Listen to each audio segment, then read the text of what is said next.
ցանկանում եմ Հայաստանից լսել, որ ոչ մի միջանցք չի լինի Իրանի արտաքին գործերի փոխնախարար։ Իրանի արտաքին գործերի փոխնախարար Սաիդ Խաթիբազադեն հայտարարել է, որ Իրանի համար Հայաստանը կարևոր երկիր է։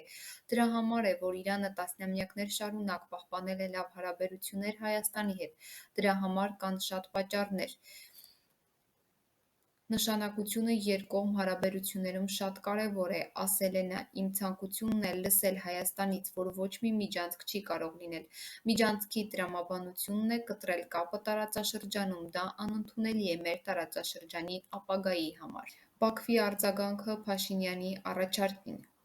Բաքվի արտաքին գործերի նախարարի մամուլի քարտուղարն անդրադարձել է երևանյան երկխոսություններ համաժողովում Հայաստանի վարչապետ Նիկոլ Փաշինյանի ելույթին, նշելով, որ այդ ելույթը խոսում է խաղաղության Հայաստանի անպատրաստության մասին։ Սա ըստ էության Ադրբեջանի մերժումն է այն դե ֆակտո առաջարկին, որ Նիկոլ Փաշինյան հարցարծում էր իր ելույթի տողատակում։ Հայտարարելով, որ պատրաստ է սահմանադրական փոփոխություն նախաձեռնել, եթե ՍՏ-ն սահմանադրությանը անհամապատասխան գնահատի հայ-ադրբեջանական պայմանագիրը,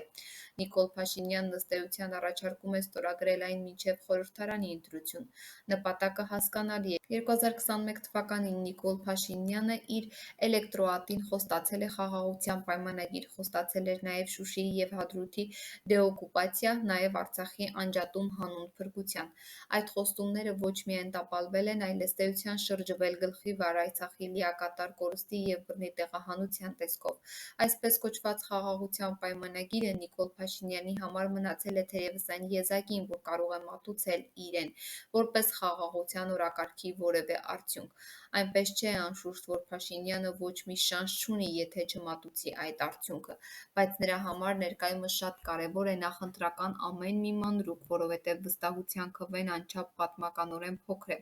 Այդ ֆոնին խաղաղության պայմանագրի ստորագրումը կարող է լինել հարաբերականորեն մեծ դետալ, որը մատուցելով էլեկտրատին Նիկոլ Փաշինյանը կարող է ակնկալել որոշակի էֆեկտ, բայց Ադրբեջանը կարծես թե գոնե հրապարակային մակարդակում չի ցուցաբերում իր նախապայմաններից հրաժարվելու մտադրությունը։ Բաքուն պահանջում է, որ մինչև պայմանագրի ստորագրումը լինի սահմանադրության փոփոխություն։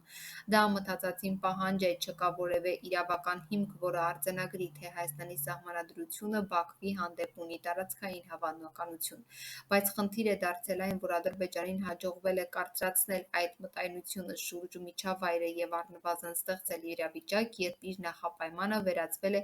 կոմպրոմիսայի հենակետի։ Երևանն ըստ էության առաջարկում է կոմպրոմիսյա գալ մտածածին հորինված նախապայմանի շուրջ։ Ադրբեջանը դեռ չի համաձայնում, համենայն դեպս դատելով առերևույթ արձագանքից հույս ունենալով գինը հասցնել առավելագույնի։